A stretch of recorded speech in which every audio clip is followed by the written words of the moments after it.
amazing Australians and the story of their lives. You're tuned to Lots to Chat About with Rosemary Peterswald.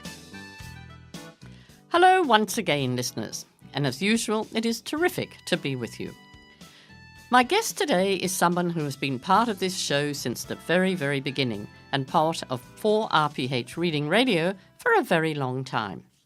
In actual fact, he started with Reading Radio in 1999. I am talking about Paul Price, who was a producer and so much more. He graduated with an IT degree from Griffith University in 1999 and has worked for the Queensland Government, Australia Post, a property investment company and a telecommunications company, achieving, all of this whilst having no usable vision. Welcome, Paul. Thank you, Rosemary. Good to be here. It's terrific to talk to you and see if we can find out a bit about your world. You told me you were a premature baby and if you have had no usable vision since you were born. How old do you think you were before you realised your world was different to most other people, or did you imagine everyone lived in a world without sight? I would say 2 or 3. I don't remember too much in the early time. My mum did tell me that I used to look at the curtains till I was about 18 months old because I had some vision. I don't remember that, but the earliest memories of having no vision was when I went to kindergarten, or we called it preschool. And I was at a special school, Narbathong School for the Vision Impaired, or Visually Impaired, it was known back then in Buranda. And everyone around me was the same. So I didn't think about whether everybody was blind or not. I knew that my family had sight. Right. I used to go camping with them to the Gold Coast at Tallabudra Creek Caravan Park. Your brothers and sisters have all got sight? Yes. Yes. They're all older than me by 10 years plus. They've all got sight. And it was only probably during my primary school years when I started to have friends both in the neighbourhood and when I went to a school in Acacia Ridge, which was for people with full sight as well. Right. There was no special ed unit. It was a case of, just realising then that other people had sight in the world.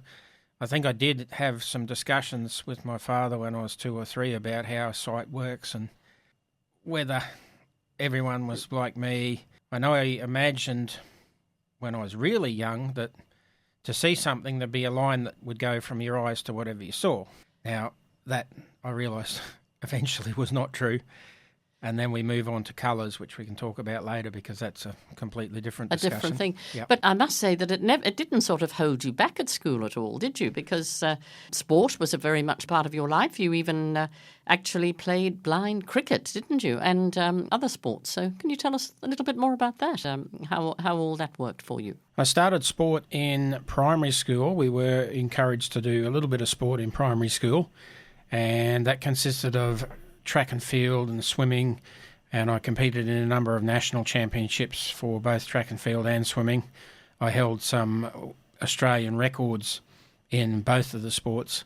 Once I got to high school, we were in a special education unit, and sport was discouraged in high school because they felt it was better that we learn extracurricular activities such as cooking, braille, mathematics, English, sort of brush up on things that we might need help with. So we went back to the special education unit to do all those things while other students went out and played sport. However, in 1988, we had a couple of gentlemen come out from blind cricket and introduce us to the sport of blind cricket at the school. And I did blind cricket from 1988 through to 2004. But Paul, can I just ask, how does that work? Is it on the sound of the ball coming at you, or the ball hitting the bat, or how does it exactly work? It is on the sound. We have, when I was first playing, it was a ball with bottle tops and a lead weight in it, and it was a plastic ball. The older ones back in the 60s were cane balls, right? And as you throw them and bowl them underarm, they make noise along the ground. Oh, okay. The plastic ball did make some noise in the air so you could hear it coming, but the new balls that are international now are full plastic with like maraca shaker things. I'm not sure what's in them, stones or something that makes it sound like a maraca that you used to have at music class at school. They don't make too much noise in the air, so they're a little bit harder to hear. But are they harder if they hit you on the head? They are very hard if they hit you on the head, so you need to wear a helmet with the latest game. Right. And it's changed. It was one of the reasons I got out of it in 2004, is because of the changes, and it's not as fulfilling for a blind person in the game of blind cricket now as it used to be. Is it competitive? Are there competitions, internationally at all or nationally? There are competitions. There's an international World Cup every 4 years, I believe it is. I'm not sure when the next one is. They also have competitions nationally. We've just had the National Inclusion Championships, which had blind people, had deaf people, had intellectual disability cricket, and a friend of mine had played in the Victorian side. We had a Queensland side that was competing as well, but I wasn't in it. But at school, you also became a scout, so that would have been quite a fascinating time.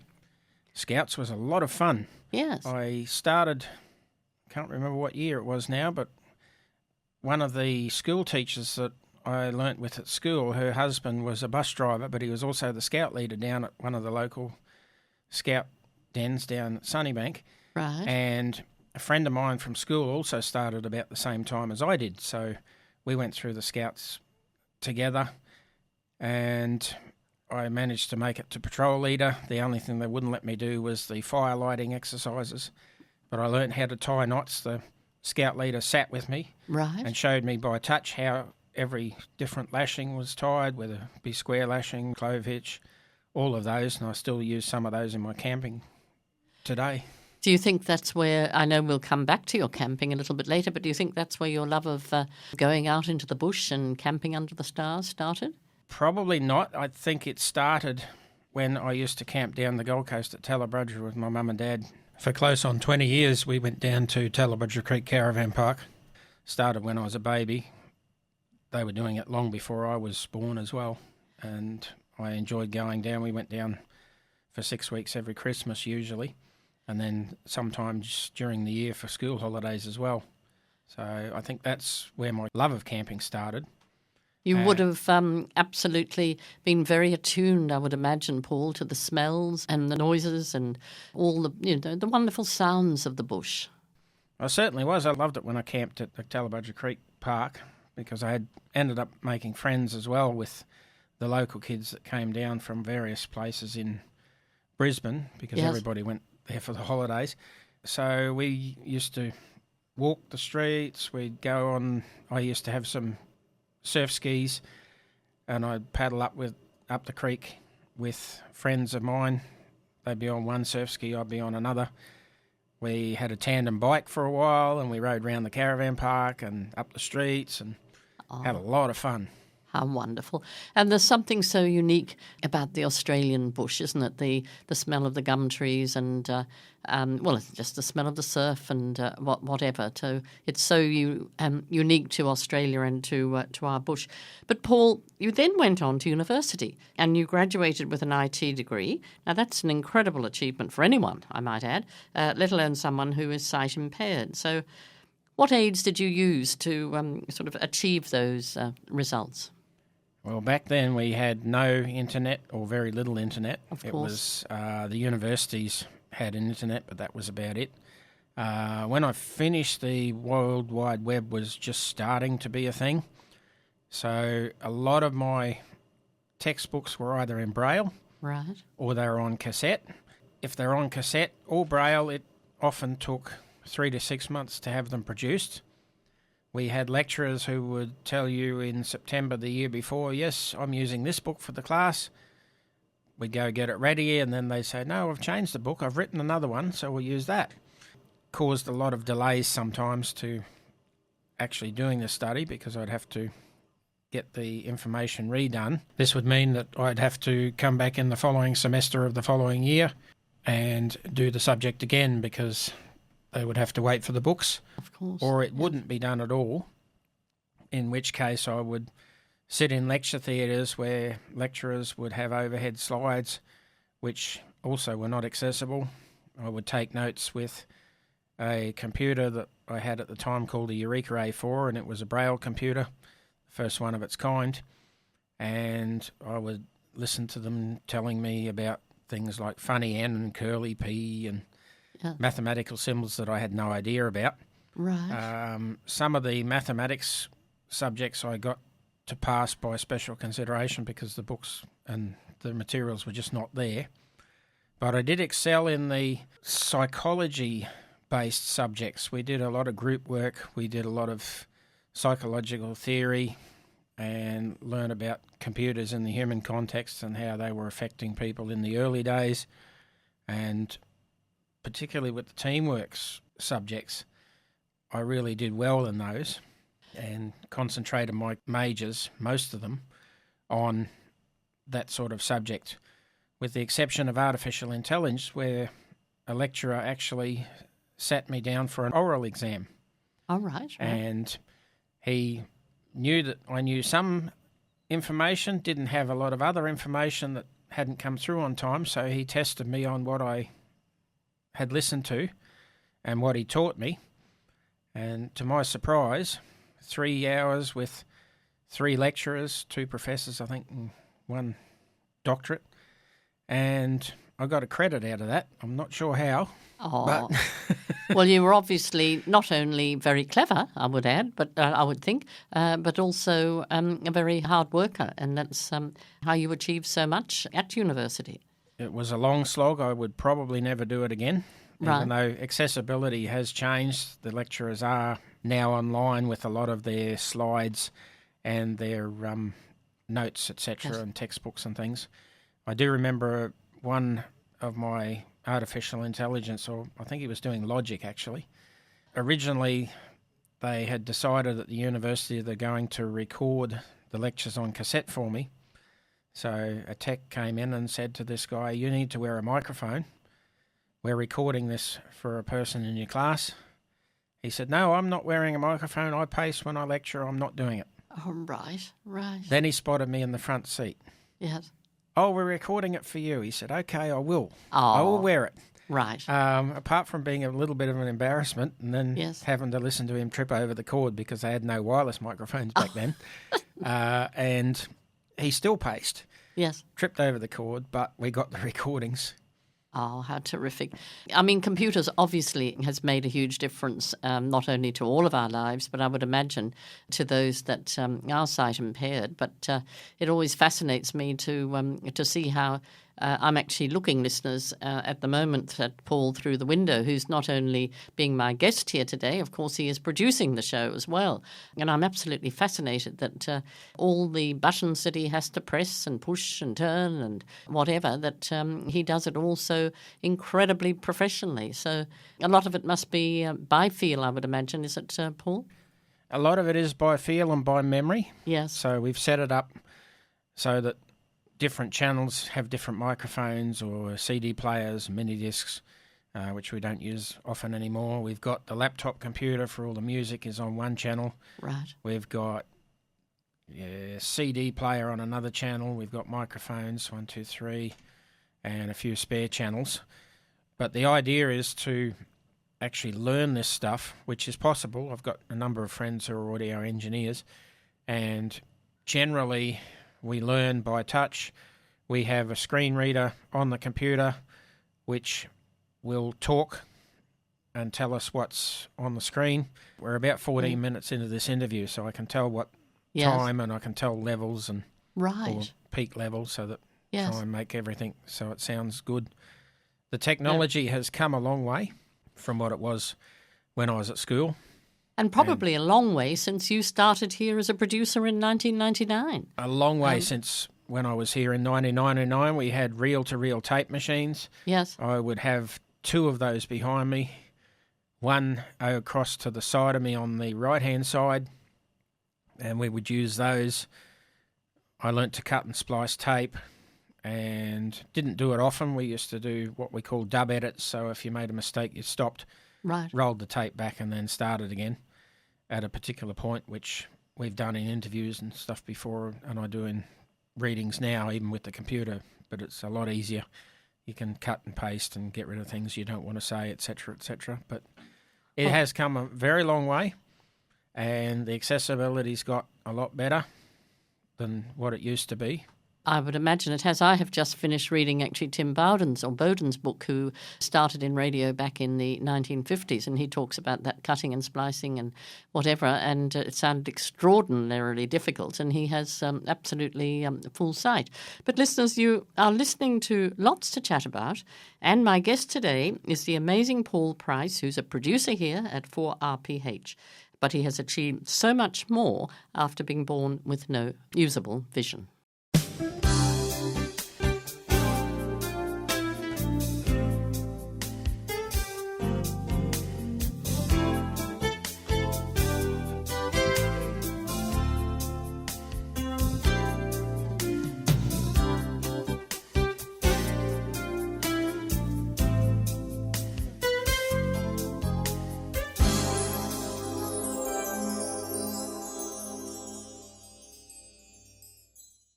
As I said, you started here with 4RPH back in 1999, but then you took over as acting station manager for a while, and you're now a director on the board of Reading Radio.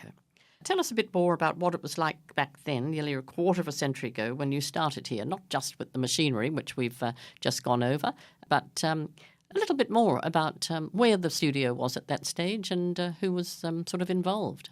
When I started back in 1999, we were located at Spring Hill in Astor Terrace. Similar studios, probably a little bit bigger than this one.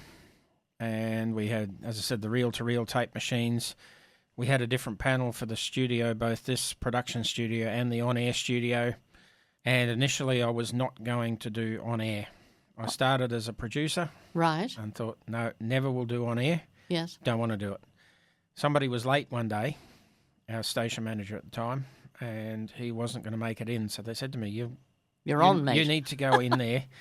You need to say you're tuned to Reading Radio or 4RPH as it was at that time.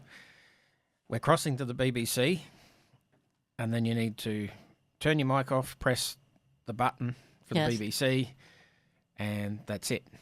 And so, off you went. I didn't do it because the station manager arrived at 3 minutes to 1. Right. And I thought, wow, that was a bit of an anticlimax. Maybe I should learn how to do this on-air stuff. So I sat down and trained with another vision-impaired guy, Steve Richo, who's still here. Yes. Both Richo and Sparrow were here before me. They're both producers here and have been producing some of the shows you've been listening to that I have been involved in. So now, Paul, you're Vice Chair of Radio for the Print Handicap Radio in Australia. So tell us, what does that involve? Vice Chair of RPH Australia, I basically will attend a board meeting every 3 months or so, and we look at what the rest of the network are doing, how we can improve the service, how we can get more sponsorship, all that sort of thing across the network. I started that at about the same time I was put onto the Reading Radio board, which I had to step away from when I got the station manager's position. But I would say probably 2004, I've been involved with RPH Australia on an ongoing basis, but I'd spend time away. Back then I had full-time work on occasion, so it would be a case of go do full-time job, come back, go do a part-time job, do radio while I was doing the part-time job. And it wasn't till 2012 when I lost my last job after a restructure that I thought, well, let's just concentrate on radio. And that's where I've been since then, doing both Reading Radio Board and RPH Australia Board. But it's a lot of fun, and you keep in connection with people around the country and see what the other stations are doing and how they handle various issues that we all have. There's quite a good comradeship, isn't it? Vaughan, for instance, in Hobart, who I started with Reading Radio in Hobart back, over 20 years ago now. But there is a lovely comradeship, isn't it, between the stations? Are they actually affiliated in any other way or just as a sort of connection network? We have some affiliations. Vision Australia has 8 stations across Victoria, both in the city, Melbourne and regional. They also have 3 stations, one in Adelaide, one in Perth, and a digital service in Darwin. And the rest of them, 1 RPH in Canberra, 2 RPH in Sydney, 7 RPH in Tasmania are all independent, as well as us. We're still independent. And Paul, you are a wonderful fundraiser. I believe you've raised over $230,000 in funding for the radio, and you're not a bad debt collector either. So how does that work? That happened when I was manager. We came in and apparently the station was owed something like $80,000 in debt that hadn't been collected, hadn't been invoiced. So I chased that down and I think I got to under $9,000 owing. My first grant year, when I applied for a grant, I ended up getting $233,000 from the Community Broadcasting Foundation, which funds us for operational costs. And I believe still to this day it's the highest that anyone in this station's ever got. Well, that's absolutely wonderful. Congratulations, Paul. Thank you. But Paul, now music is a wonderful love of yours, isn't it? I couldn't believe it when I heard how many instruments you play: the violin, the drums, the trumpet, the guitar, the organ, recorder, and, as you say, any other instrument that you can get your hand on. I certainly did. When I was in school, I had a talent for music. My parents and teachers realised that I had this talent, so they encouraged me to do whatever I could get my hands on, basically. I started doing organ at home when I was very small, probably grade 1 or 2. My parents bought me an organ and started to learn that for a number of years. At school I did violin. I made it to grade 1 or 2, I think. I can't remember exactly which one it was. I did cello for a number of years at school as well. I made that through to grade 1. I also did trumpet, recorder, guitar, and I attended the National Braille Music Camp for blind and vision impaired students held in Mittagong from 1987 through to 1994. We concentrated on Braille music. We would arrive at the camp on a Sunday night not knowing anything that we were going to sing, learn the pieces through the week and sing them at a concert on the Friday evening for the local Mittagong residents.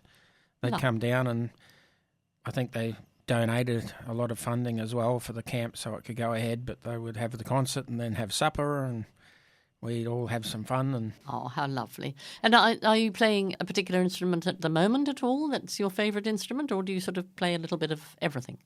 I play a little bit of everything and I don't do it often, so I'm in the you're so busy. Process of not doing too much at the moment.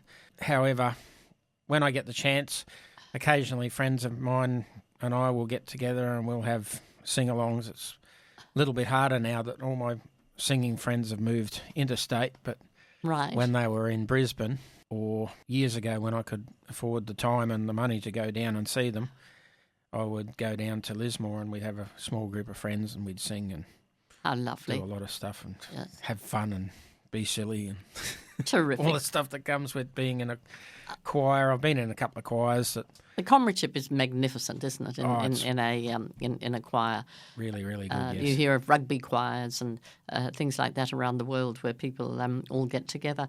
But Paul, you work with Community Media Radio Organisation as part of Audio Ability Project, and you also mentor others in the area of community radio. That's a great thing to do. So just tell us a little bit more about that. The CMTO is running a program for people who have not been involved in community radio to learn a little bit about the field. And I've been involved in this program now for 3 years. This is my 3rd year running with a student. Last year I had a remote student in Sydney, and the year before I had a vision impaired student in the Gold Coast.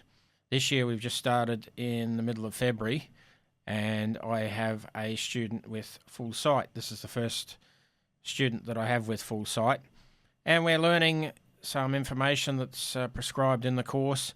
We do some of it remotely, but eventually he will come into the studio and start to learn about community radio and what we do here at Reading Radio. My job is to mentor him and answer any questions that he might have and help him through the coursework. At the end of it, they, I think, get a certificate. Right. And I get the joy and satisfaction of being able to impart some of my knowledge that I've gained over the 20-odd years that I've been here. How wonderful, and you passing it on to the new generation. Now, look, you are a very keen camping, going out into the bush. You and your wife have a 4-wheel drive, which takes you to amazing places, you've said. I have great visions now of when you said with your music that you're sitting around a beautiful campfire in the bush with the birds and the sound of water and whatever, and you suddenly open your mouth and sing. But is that or play the guitar or whatever it is? But a lovely vision of you being out in the bush. You must really enjoy that. I do enjoy it. That's a good vision to have. I haven't actually taken out the guitar. I probably should at some stage. But I have sat round a number of campfires, be it in the bush or on the beach. Because we've got the four-wheel drive, we can go up onto a beach that is just past Noosa. We get on Noosa North Shore. It's called Double Island Point, and we can drive all the way up through there to Rainbow Beach.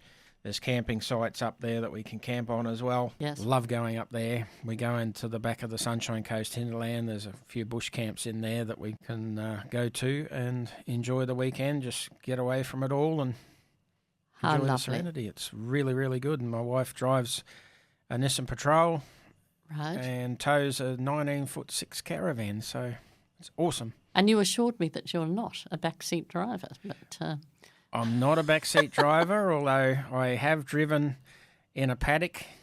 I've driven on the beach at one stage. I drove around a caravan park at one stage with my brother's Camry. In my last four-wheel drive club, we had a competition for a blind driving day where they would blindfold everybody except me. Oh, okay. And they had witches' hats and you had to drive through trees and go around this little course. Yes. I lost 3 times in a row. I never was able to win it. Oh. I was very disappointed because these are people with full sight, but they've driven a lot more than I have. So I think that must be it.